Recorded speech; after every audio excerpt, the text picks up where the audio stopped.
नमस्कार दोस्तों, स्वागत है आपका हमारे चैनल टेल्स बाय यशु पर। यहाँ पर आपको मिलेंगी रोचक और सस्पेंसफुल कहानियाँ। अगर आपको यहाँ पर हमारी कहानियाँ पसंद आती हैं तो कृपया करके आप हमारी वीडियोस को लाइक करें, इसको अपने दोस्तों को साथ शेयर करें और साथ के साथ अपना कमेंट करना ना भूलें। अगर आप इस चैनल पर नए हैं तो कृपया करके इसे सब्सक्राइब भी करें। आपका ज़्यादा समय न लेते हुए चलो आज की कहानी को शुरू करते हैं। पिछले एपिसोड में हम सब ने सुना था कि स्वाति मल्होत्रा और श्वेता ये दोनों ही यहाँ पर स्टेज पर आ जाती हैं, क्योंकि एक यहाँ पर 2 स्टेज तैयार किए गए थे, एक स्वाति मल्होत्रा के लिए तो दूसरा यहाँ पर श्वेता के लिए। दोनों के लिए अलग अलग तैयार थे, इसलिए अब यहाँ पर लक्ष्य एक तरफ बैठा हुआ था तो दूसरे में यहाँ पर करण गुलेरिया थे। लेकिन जैसे ही स्वाति और श्वेता आती हैं तो वो दोनों अपनी जगह से खड़े होकर आगे बढ़ जाते हैं और इधर यहाँ पर जब दोनों ही स्टेज पर आती है तो उनका एक अच्छे से वेलकम होता है। पूरे स्टेज में ही यहाँ पर फोग ही फोग दिखाई देती है। अब यहाँ पर स्वाति के हाथों में भी, स्वाति ने भी अपने हाथों में जयमाला को पकड़ा हुआ था तो साथ के साथ श्वेता ने भी। यहाँ पर वरमाला के लिए पूरी की पूरी तैयारियां हो रखी थी। दोनों ही यहाँ पर स्वाति और श्वेता दोनों ही अपने हाथों में जयमाला को लेकर खड़ी हुई थी। एक तरफ जहाँ ये लोग पूरा का पूरा एंजॉय कर रहे थे तो यहाँ पर दूसरी तरफ रेखा मौसी भी यहाँ पर अपनी पूरी तैयारी में थी। रेखा मौसी को बस अब इसी बात पर गुस्सा आया हुआ था कि अगर वो शख्स उस समय रिया को उससे नहीं बचाता तो अब तक तो अपने प्लान को पूरा कर भी चुकी होती। वो अब यही सोचती है कि ये चलो कोई नहीं, उस टाइम रिया मेरे हाथों से बच गई लेकिन बार बार नहीं बच पाएगी। यही सब सोचकर अब वो पूरी तैयारी के साथ इस बार अपने रूम से बाहर निकल कर जा रही थी और मन में सोच रही थी कि अब किसी भी हाल में उसे बस रिया को अपने साथ लेकर जाना होगा, उसे जल्द से जल्द अपने टारगेट को पूरा करना होगा। लेकिन वो वहाँ से निकल ही रही थी कि तभी अब उन्हें एहसास होता है कि कोई शख्स उनके पीछे आ रहा है। इस आहट को सुनकर अब रेखा मौसी जैसी ही अब अचानक से पीछे मुड़कर देखती है तो इससे पहले कि वो पीछे कुछ भी देख पाती या कुछ समझ पाती कि आखिर उसके पीछे क्या हो रहा है कि तभी एक शख्स अब उनके ऊपर कुछ स्प्रे कर देता है। ये स्प्रे यहाँ पर एक बेहोशी का स्प्रे था, क्योंकि जैसे ही उस शख्स ने रेखा मूर्ति के ऊपर इसे स्प्रे किया तो कुछ ही देर में अब उस स्प्रे का असर रेखा मूर्ति के ऊपर होना शुरू हो जाता है और अब वो यहाँ पर कुछ ही सेकंड में बेहोश हो जाती है, क्योंकि ये स्प्रे काफ़ी ही पावरफुल था। कुछ सेकंडों के अंदर ही वो किसी भी अच्छे इंसान को जो काफ़ी हेल्दी भी हो उसे भी बेहोश कर सकता था। इसलिए रेखा मौसी के साथ भी सेम ऐसा ही हुआ और वो आदमी अब जैसे ही यहाँ पर रेखा मूर्ति बेहोश होती है तो वो उसे अपने हाथों में उठाकर अब उसके रूम में उसे लेकर चला जाता है और वहाँ पर रेखा मूर्ति को उसके बेड पर लेटा देता है। रेखा मूर्ति को उसके बेड पर लेटाने के बाद अब ये शख्स फिर उसके कमरे से फिर से बाहर आ जाता है और अब बाहर आने के बाद अब वो रेखा मूर्ति के कमरे को अच्छे से बाहर से बंद कर देता है और अब उस कमरे को बंद करते हुए कहता है, लो इसका काम तो हो गया है, अब इसे होश आने में समय लगेगा, लेकिन अब बारी है मिस्टर पीयूष रायचंद की और अब मुझे उनकी दुखती रग पर वार करना है, क्योंकि अब मेरे लिए ये करना बहुत ही ज़रूरी हो गया है। ये कहते हुए ही वो आदमी अब बाहर गार्डन की तरफ जाने लगता है कि और वो जैसे ही वहाँ पहुँचता है तो वो ये देखता है कि यहाँ पर स्टेज पर तो वरमाला की पूरी रस्म हो रही थी, क्योंकि यहाँ पर स्वाति ने अपने हाथों में माला को पकड़ा हुआ था और स्वाति करण के गले में उस जयमाला को डालने की कोशिश कर रही थी।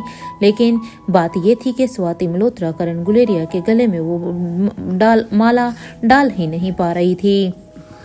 जैसे ही स्वाति मल्होत्रा अपने हाथों को जयमाला को करण के गले में डालने के लिए बढ़ाती तो धनंजय और राजीव, जो कि यहाँ पर करण के दोनों साइड में ही खड़े हुए थे, वो एकदम से करण को पीछे कर दे रहे थे, जिसकी वजह से स्वाति उस माला को नहीं डाल पा रही थी।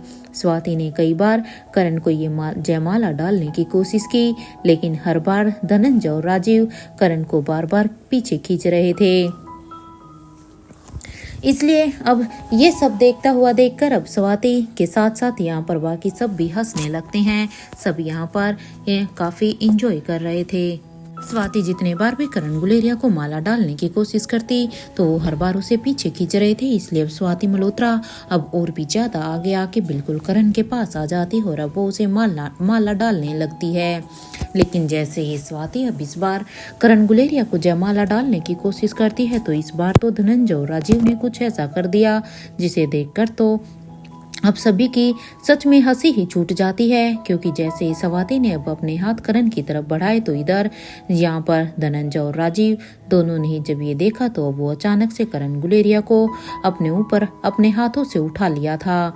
यहाँ अब करण को उठाने के बाद अब जहाँ स्वाति मल्होत्रा धनंजय और राजीव गुलेरिया दोनों की तरफ ही घूर घूर कर देखती है तो अब यहाँ पर स्वाति को इस तरह से घूरता हुआ देखकर अब राजीव गुलेरिया कहता है, नहीं स्वाति, इस बार नहीं। देखो तुम्हारे लिए इतना तो आसान नहीं होगा। अगर तुम्हें जयमाला डालनी है तो तुम्हें भी अब करण को इतने ऊपर ही जयमाला डालनी होगी। अरे हम भी तो देखें कि तुम्हारे प्यार में कितनी ताकत है। क्या तुम ये सब कर पाओगी?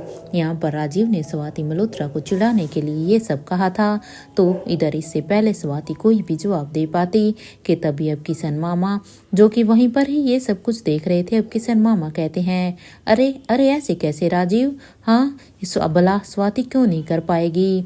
मैं हूं ना उसका भाई। और ये कहते हुए ही किशन मामा अब यहाँ पर जल्दी से स्वाति के बिल्कुल पास आ जाते हैं और अब वो स्वाति को भी अब अपनी गोद में उठाकर अब स्वाति को भी उतना ही ऊपर उठा लेते हैं जितना कि यहाँ पर धनंजय और राजीव ने करण को उठाया हुआ था। यहाँ पर किशन मामा ने जैसे ही स्वाति मल्होत्रा को अपनी गोद में ऊपर उठाया तो अब यहाँ पर स्वाति मल्होत्रा बिल्कुल करण के लेवल तक ऊपर उठ चुकी थी। इसलिए अब यहाँ पर स्वाति मल्होत्रा भी अब जल्दी से करण गुलेरिया के गले में वो वरमाला डाल देती है। तो यहाँ पर जैसे ही स्वाति मल्होत्रा ने करण गुलेरिया के गले में उस वरमाला को डाला तो भी ये सब देखकर सभी लोग जो भी यहाँ पर मौजूद थे वो सभी अब काफ़ी खुश होते हैं और वो चीयर करते हुए अब वो वहाँ पर क्लैपिंग करने लग जाते हैं। स्वाति मल्होत्रा के माला डालने के बाद अब यहाँ पर बारी थी करण गुलेरिया की। इसलिए अब करण गुलेरिया ने भी ऐसे ही राजीव और धनंजय के कंधों पर बैठे हुए ही उसने भी अब यहाँ पर स्वाति मल्होत्रा के गले में वरमाला को डाल दिया था। ये देखकर क्योंकि अब दोनों ही तरफ से वरमाला डाली जा चुकी थी इसलिए अब सभी और भी ज़्यादा चीयर करते हैं और अब वो उनके लिए एक जोरदार क्लैपिंग करने लगते हैं। तो यहाँ पर जिस तरह से स्वाति मल्होत्रा की वरमाला हो रही थी तो वहीं दूसरी तरफ यहाँ पर उनकी वरमाला के साथ साथ उनके ऊपर से अब यहाँ पर बहुत सारे फूलों की अब बारिश होने लगती हैं। ये फूलों की बारिश देखकर यहाँ पर तो सभी सच में नीचे ऐसे लग रहा था जैसे पूरा का पूरा ये स्टेज ही फूलों से भर गया हो। तो वहीं दूसरी तरफ लक्ष्य के साथ उसके दोस्त थे तो वहीं श्वेता के साथ यहाँ पर क्रिश और आकाश ये खड़े हुए थे क्योंकि दूसरा स्टेज यहाँ पर श्वेता और लक्ष्य की वरमाला का था। तो यहाँ पर उनकी वरमाला की रस्म भी अब ऐसे ही जिस तरह से स्वाति मल्होत्रा की हंसी मजाक में हो जाती है तो उसी वजह से श्वेता और लक्ष्य की भी वैसे ही उसी हंसी मजाक के साथ पूरी हो गई थी। और यहाँ पर जितने भी गेस्ट आए थे वो सभी अब यहाँ पर इन्हें अपनी अपनी ब्लेसिंग्स देने लगते हैं। तो वहीं यहाँ पर अब अनिका अब यहाँ पर आलिशा अनिका से कहती है, अनिका क्या तुम्हें याद है ना कि तुम्हें करण अंकल के जूते बचाने हैं? देखो यहाँ पर मैंने सुना है कि इंडिया में जूते छुपाई की भी रस्म होती है। तो अब क्योंकि जब करण अंकल के जूते छुपाए जाएंगे तो तुम्हें और भी ज़्यादा ध्यान देना होगा।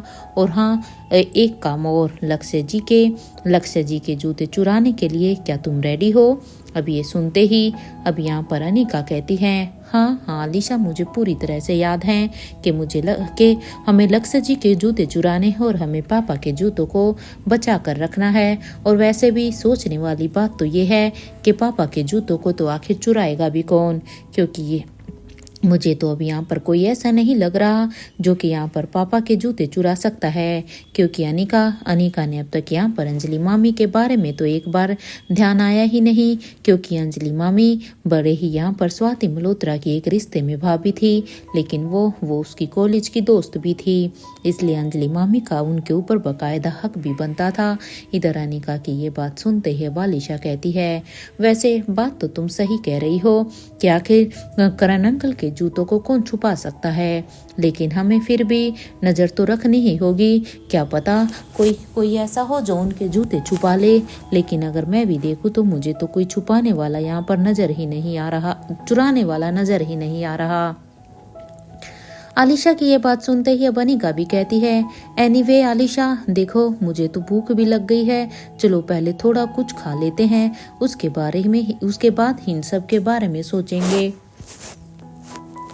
अनिका की ये बात सुनते ही वालिशा भी कहती है, हाँ अनिका तुम ठीक कह रही हो, चलो चलते हैं, क्योंकि पता है लतिका ने मुझे बताया है कि वहाँ पर 56 तरह के फूड हैं और उनमें 25 डेजर्ट सेक्शन भी हैं। देखो मुझे भी एक बार देखना है कि यहाँ पर ऐसे कितनी ही तरह के खाने होंगे। ये सुनते ही अब यहाँ पर अनिका भी कहती है, इसका मतलब तो ये हुआ आलिशा कि सच में रिया तो फिर डेजर्ट सेक्शन में ही होगी, क्योंकि अगर यहाँ पर 25 डेजर्ट के ही सेक्शन हैं तो डेफिनेटली वो तो उससे बाहर बिल्कुल भी नहीं जाएगी। अनिका की ये बात सुनते ही वालिशा कहती है, हाँ वैसे तुम्हारे और मिस्टर मारवा के बीच में कुछ हुआ है क्या? सॉरी अनिका, ये एक पर्सनल सवाल है, लेकिन पता नहीं क्यों मुझे कुछ ठीक नहीं लग रहा है। क्या वो तुमसे नाराज हैं क्या? आलिशा की इस बात को सुनकर अब अनिका आलिशा को सवालिया नजरों से देखती है कि आखिर आलिशा उससे ये सब क्यों पूछ रही है, क्योंकि अभी जब अनिका कमरे में से आई थी तब तक तो दोनों के बीच में सब कुछ ठीक था। अनिका का तो एक पल के लिए भी ध्यान नहीं जाता कि रोहित उसे वहां पर रुकने के लिए कह रहा था, लेकिन अनिका वहां से फिर भी आ गई थी।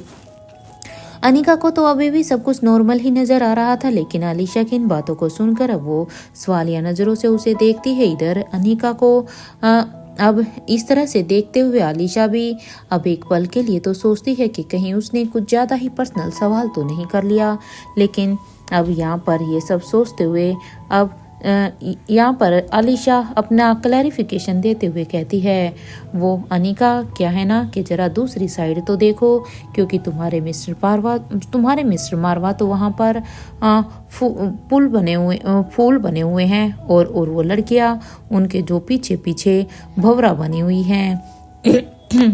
क्योंकि देखो ये मुझे उन्हें देखकर ही ऐसा लग रहा है, मैंने तुमसे कोई पर्सनली ये सब नहीं कहा है। जब यहाँ पर आलिशा की ये बातें सुनकर अनिका उस तरफ देखती है तो वहाँ पर सच में रोहित के आसपास वहाँ पर बहुत सारी ही लड़कियाँ जो कि अपना चांस मारने की कोशिश कर रही थी। अनिका की नज़र भी अब यहाँ पर उन्हीं के ऊपर जाती है। अब इस बात पर अब अनिका आलिशा को अब सवालिया नज़रों से देखती है, क्योंकि वो भी आलिशा को कुछ भी नहीं कहना चाहती थी। तो अब आलिशा उससे फिर से कहती है, मैं कुछ झूठ नहीं कह रही हूँ, अरे तुम खुद ही देखो ना अनिका, मुझे तो इसलिए लगा कि कहीं तुम्हारे बीच में कोई अनबन तो नहीं हो गई है जिसकी वजह से रोहित वहाँ पर नाराज खड़ा हुआ है। ये सुनते ही अब अनिका अब गुस्से भरी नज़रों से वहाँ पर रोहित की तरफ ही देखती है, और रोहित अभी भी जो कि वहीं पर ही खड़ा हुआ था और उसके आसपास वो लड़कियां आने की कोशिश तो कर रही थी, लेकिन रोहित का ओरा यहाँ पर इतना तेज था कि उसके ओरे की वजह से वो रोहित के करीब नहीं जा पा रही थी। इतनी दूर से ही अनिका उनके इंटेंशंस को अच्छी तरह से देख भी पा रही थी और समझ भी पा रही थी। इसलिए एक पल के लिए तो ये अनिका को भी काफ़ी अजीब लग रहा था, क्योंकि अनिका ने भी अब इस बात को नोटिस कर लिया था कि वो जब से नीचे आई है तब से मिस्टर मारवा उससे मिलने के लिए उसके पास एक बार भी नहीं आए हैं। तो यहाँ पर आलिशा के कहे अनुसार फाइनली अनिका ने ये रियलाइज़ किया। तो वहीं दूसरी तरफ अब यहाँ पर अंजलि मामी की नज़र तो बस करण गुलेरिया के जूतों पर ही थी, क्योंकि अंजलि मामी तो हर हाल में करण गुलेरिया के जूतों को ही चुराना चाहती थी। तो वहीं पर एक तरफ जहाँ पर अंजलि मामी करण के जूते चुराने के लिए तैयार थी, तो दूसरी तरफ मुक्त और प्रीति की नज़र यहाँ पर लक्ष्य जी के जूतों पर ही थी। क्योंकि दोनों तरफ से ये सब अपना अपना काम कर रहे थे। तो वहीं ओमकार और सनी की नज़र भी उन्हीं के जूतों पर थी। तो वहीं दूसरी तरफ राजीव भी अब यहाँ पर धनंजय से कहता है, धनंजय भाई देख देख करण के जूतों पर ध्यान देना, क्योंकि भले ही हमें कोई नज़र नहीं आ रहा हो, लेकिन हम किसी भी हाल में करण के जूते नहीं जाने दे सकते हैं। नहीं तो फिर तो पता नहीं हमें सच में उन्हें कितनी ही मुँह मांगी कीमत देनी पड़ेगी। अभी राजीव की ये बात सुनते ही अब धनंजय पीरामल कहते हैं, राजीव तुम चिंता मत करो यार, हम है ना, हम सब संभाल लेंगे मिलके। अब यहाँ पर उन दोनों की बातों को, जो कि महेंद्र सुन रहा था, उनकी बातों को सुनकर अब महेंद्र कहता है, हाँ राजीव, जब तक यहाँ पर आयशा नहीं आ जाती है तब तक तो देखो धनंजय भाई यहाँ पर है ही, लेकिन हाँ अगर यहाँ पर आयशा भाभी आ गई तो फिर तो खुद धनंजय भाई को भी नहीं पता होगा कि वो यहाँ पर किस काम को करने के लिए खड़े हुए थे। यहाँ पर महेंद्र पीरामल ने राजीव को ये देखकर धनंजय की तरफ इशारा करते हुए ये कहा ही था कि तभी अब यहाँ पर धनंजय को महेंद्र की इस बात पर गुस्सा तो बहुत आया, लेकिन इससे पहले वो कोई रिएक्ट कर पाता उससे पहले ही अब एंट्रेंस से यहाँ पर आयशा मारवा आ रही थी। आयशा मारवा को देखकर तो अब धनंजय की धड़कनें मानो फिर से बढ़ जाती है और वो बस आयशा को ही देखते रह जाते हैं। तो वहीं दूसरी तरफ आयशा मारवा भी अपने मन में ही सोचती है कि अरे अच्छा ही हुआ कि मैंने नताशा को उसके रूम में रहने के लिए कह दिया है। अगर उसके सामने यहाँ पर यशवंत मल्होत्रा आ जाता तो पता नहीं वो क्या करती, क्योंकि अगर यशवंत उसके सामने आ जाता तो मैं तो नताशा के गुस्से से अच्छी तरह से वाकिफ हूँ। यहाँ पर सच में एक बहुत ही बड़ा बखेड़ा हो जाता। वो तो अच्छा हुआ नताशा को मैंने उसके कमरे में ही रहने के लिए कह दिया है। वैसे भी वो इस शादी के लिए पहले के फंक्शंस को काफ़ी इंजॉय कर चुकी है, इसलिए अब जितना बचा हुआ है उसे मैं थोड़ा सा एंजॉय कर लेती हूँ। या आयशा यही सब सोचते हुए अपने ख्यालों में ही थी कि तभी अब उसके कानों में एक आवाज़ आती है, हेलो आयशा। अब ये आवाज़ सुनते ही तो आयशा मारवा सामने की तरफ देखने लगती है। जैसे ही आयशा ने इस आवाज़ की तरफ देखा तो सामने धनंजय पीरामल खड़े हुए थे। अब धनंजय को देखकर अब आयशा कहती है, क्या बात है, आज तो कोई बहुत ही हैंडसम लग रहा है, सच में बहुत ही ज़्यादा हैंडसम लग रहे हो आज इस ड्रेस में। आयशा की ये बात सुनते ही अब धनंजय पीरामल कहते हैं, थैंक गॉड आयशा कि तुम्हें एटलीस्ट मैं नज़र तो आया, कभी तो तुमने मुझे नोटिस किया, नहीं तो मुझे तो यही लग रहा था कि शायद मैंने जो आज तुम्हारी पसंद के ये कपड़े पहने हुए हैं तुम मुझे आज भी नोटिस नहीं करोगी, तुम मुझे आज भी इग्नोर ही करोगी। और ये कहते हुए ही धनंजय पीरामल अब क्योंकि वो अब आयशा की ये बात सुनकर अब वो अपने आप को नहीं रोक पाते, इसलिए वो आयशा को हक करने ही वाले थे कि तभी अब आयशा उन्हें बीच में ही रोकते हुए ही अब सुहासिनी मारवा की तरफ इशारा करती है, क्योंकि यहाँ पर वो जानती थी कि सुहासिनी मारवा भी यहाँ पर इसी शादी में है और अगर धनंजय को वो इस तरह से आयशा को हक करता हुआ देख लेगी तो न जाने वो उसके बारे में क्या सोचेगी। और इधर जैसे ही आयशा ने सुहासिनी मारवा की तरफ इशारा किया तो ये देखकर तो अब धनंजय पीरामल अब आयशा के हाथ को पकड़कर अब वो यहाँ पर होटल में बने एक रूम में लेकर जाने लगते हैं, क्योंकि सच में ये एक पल के लिए तो धनंजय पीरामल भी खुद अपनी माँ के बारे में भूल गए थे। लेकिन अब आयशा ने जैसे ही इशारा किया तो वो भी समझ जाते हैं, और अब क्योंकि वो आयशा से अपने दिल की बातें करना चाहते थे, क्योंकि फाइनली अब आयशा उसके सामने खड़ी थी, क्योंकि इसलिए अब वो उसे एक रूम में लेकर आते हैं। तो यहाँ पर अब आयशा मारवा कहती है, ये क्या कर रहे हो धनंजय, अगर किसी ने देख लिया तो पता नहीं क्या सोचेगा, यहाँ पर आना हमारे लिए ठीक नहीं है। आयशा की ये बात सुनते ही अब धनंजय पीरामल अब यहाँ पर कुछ नहीं कहते और वो आयशा को अपनी बाहों में भरते हुए कहते हैं, कितना इंतजार किया है मैंने आयशा इस पल का, पता है तुम जब से यहाँ पर आई हो तब से मुझसे दूर दूर भाग रही हो, तुम्हें देखकर मुझे ये लग रहा था जैसे तुम मुझे जानबूझकर इग्नोर कर रही हो। मैंने ना जाने कितनी ही बार तुमसे बात करने की कोशिश की, लेकिन जब भी मैं बात करने के लिए थोड़ा सा भी पास आता तो किसी न किसी बहाने से तुम दूर कर ही देती थी। धनंजय ने ये कहा ही था कि तभी यहाँ पर ये सुनते ही आयशा मारवा कहती है, ऐसी बात नहीं है धनंजय, वो मैं तो बस। यहाँ पर आयशा ने अभी इतना ही कहा था कि तभी धनंजय पीरामल अब आयशा के एक फोरहेड पर एक किस करते हैं। क्योंकि आयशा ये अच्छी तरह से जान गई थी कि ये जो जो उससे दूर भाग रही थी वो आयशा नहीं बल्कि वो नताशा थी, जिसे धनंजय आयशा ही समझ रहा था। और इसलिए अब यहाँ पर लेकिन धनंजय अब कुछ भी ना कहकर उसे किस करते हैं और कहते हैं, आई लव यू आयशा, मैंने सच में तुम्हें इतने दिनों में बहुत ही मिस किया। इधर धनंजय की ये बात सुनते ही आयशा मारवा भी कहती है कि अब बाहर चलो धनंजय, इससे पहले कि कोई हमें ढूंढते हुए यहाँ पर आ जाए। देखो धनंजय, ये शादी का माहौल है, इसलिए मैं नहीं चाहती कि यहाँ पर फिर से हम दोनों के ऊपर किसी भी तरह का कोई भी बखेड़ा खड़ा हो। आयशा की ये बात सुनते ही अब धनंजय पीरामल कहते हैं, अभी नहीं आयशा, पहले पहले मैं तुम्हें जी भर कर देख तो लूं। अरे इतने समय के बाद तुमसे मिल जो रहा हूँ। ये कहते हुए है वो आयशा की आंखों पर अब एक किस करते हैं और वो कहते हैं, क्या बात है आयशा, आज तो सच में तुम भी बहुत ही खूबसूरत लग रही हो। तुम वैसे ये साड़ी कहाँ से ली है तुमने, क्योंकि तुम्हारी साड़ी सच में बहुत ही प्यारी लग रही है। ये सुनते ही आयशा धनंजय को बताना चाहती थी कि ये उसके पापा ने उसे दी है। वो धनंजय को सब कुछ बताना चाहती थी कि फाइनली वो अपने पापा तक पहुंच गई, उसे अपने पापा के बारे में पता चल गया है। लेकिन वो भी यहाँ पर कुछ कहती नहीं है। आयशा भी यहाँ पर अपने पापा के बारे में अपनी सारे इमोशंस को कंट्रोल करती है और आयशा को एक बार फिर से अब अपने बाहों में भरने के बाद अब धनंजय पीरामल तो कुछ वक्त तो ऐसे ही रहते हैं। तो यहाँ पर अब आयशा मारवा कहती है, क्या क्या कर रहे हो तुम धनंजय, देखो अच्छा लगता है क्या, अब हम पहले जैसे नहीं रह सकते हैं, इसलिए कंट्रोल योर सेल्फ। और अब चलो। और ये कहते हुए ही आयशा मारवा अब धनंजय पीरामल से थोड़ा सा अलग होते हुए अब खड़ी हो जाती है। तो वहीं धनंजय पीरामल अब पीछे से आकर उसे फिर से हक करते हैं और कहते हैं, तुम्हें याद है ना आयशा कि आखिर किस तरह से मैं तुमसे प्यार करता था और तुम्हें अपने प्यार का एहसास करवाता था और तुम मेरे प्यार में खो भी जाती थी। ये कहते हुए ही धनंजय पीरामल अब आयशा के कंधे पर एक किस करते हैं। तो वहीं आयशा मारवा भी अब अपने पुराने ही इन्हीं ख्यालों में चली जाती है। जब आयशा और धनंजय के बीच में जब वो रिश्ता बना था तो यहाँ पर आयशा अब अपने हॉल में बैठी हुई बस उसी रात के बारे में ही सोच रही थी कि उस रात जो कुछ भी हुआ वो सही था या गलत। या आयशा भी अपने इन्हीं ख्यालों में थी कि तभी उसके रूम का दरवाजा अब नॉक होने लगता है। जैसे ही रूम के दरवाजे के नॉक होने की आवाज उसे सुनाई देती है तो वो यहाँ पर सोचती है, ये सुबह सुबह कौन आया है, लगता है पड़ोस वाली आंटी है, क्योंकि आयशा भी अपने उन्हीं कॉलेज के ख्यालों में थी जब वो यहाँ पर अकेली अपने घर में रहती थी।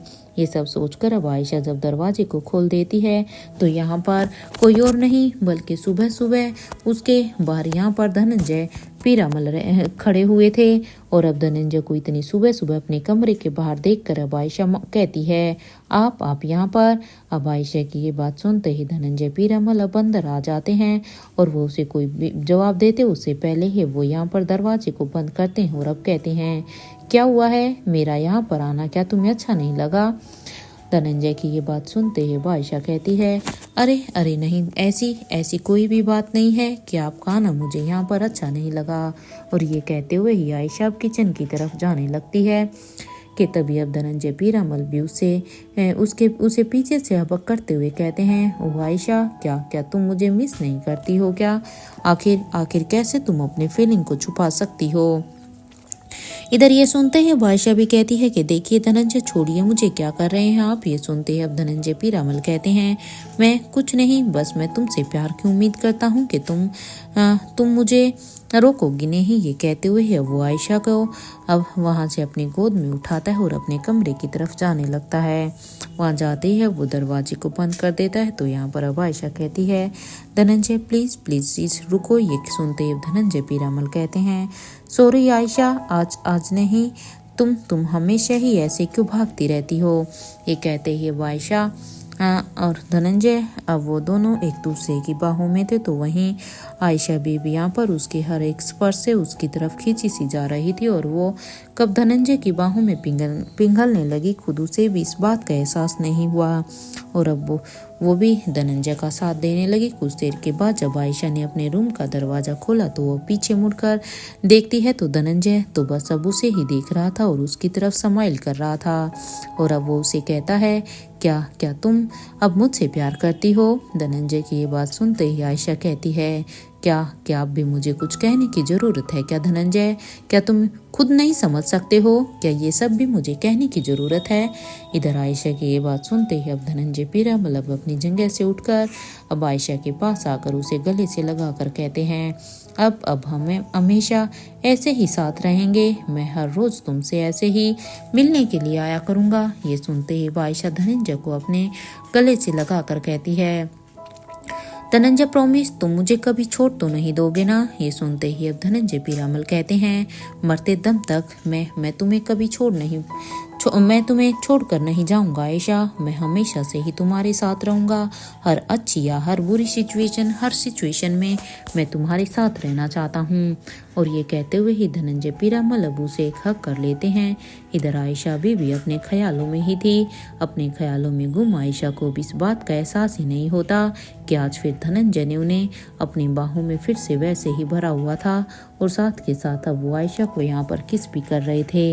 इससे पहले कि धनंजय और भी आगे बढ़ते कि तभी अब आयशा उन्हें रोकते हुए कहती है, धनंजय बस अब बस भी करो और चलो अपने दोस्त की शादी में आए हो ना, तो चलो अपने दोस्त की शादी को एंजॉय करो। देखो तुम्हारे दोस्त को तुम्हारी जरूरत हो सकती है। आयशा की ये बात सुनते ही अब धनंजय पीरामल कहते हैं, अच्छा तो क्या हम अब किशोर की शादी में नहीं थे? हाँ वैसे याद है ना? ये सुनते ही आयशा के गाल तो बिल्कुल एप्पल की तरह लाल हो चुके थे। और अब वो कहती है, धनंजय प्लीज अब चलो। ये सुनते ही अब धनंजय पीरामल भी अब आयशा की हाँ भरते हैं और अब वो यहाँ पर सच में दरवाजे को खोलकर अब बाहर की तरफ जाने लगते हैं। अब वो यहाँ से बाहर जाते हुए कहते हैं, देखो आयशा मैं जा रहा हूँ, लेकिन हाँ तुम बाद में आ जाना, अभी नहीं।